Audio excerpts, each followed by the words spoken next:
I am the Tofu Golem. Please enjoy the video. You begin by preparing both devices. Turn on the car and put sync into Bluetooth pairing mode so the head unit is discoverable. This is necessary for the initial handshake. On your iPhone, open Settings and tap Bluetooth, then toggle it on and keep the screen awake while pairing. This prevents timeouts. Make sure your iPhone software matches recent compatibility requirements. Outdated firmware can block profiles.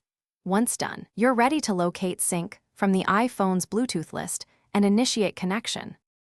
You now pair the devices. Tap the forward sync entry on your iPhone. When a PIN appears on both the phone and the car screen, confirm they match, then accept on each device. This prevents connecting to the wrong unit. Next, approve contact and favorites sharing so hands-free calling and messaging work. These permissions let sync integrate your phone book.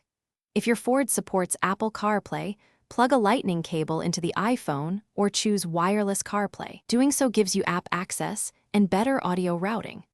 Finish by verifying functionality. Play a track and make a quick call so you can confirm audio routes through the car, microphone picks you up, and steering controls work. This proves successful integration.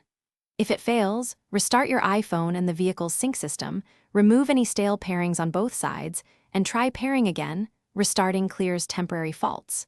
If problems persist, update sync firmware through Ford's Update tool or dealer. Firmware fixes many Bluetooth and CarPlay interoperability bugs. Thanks for watching. Consider subscribing if we helped you today.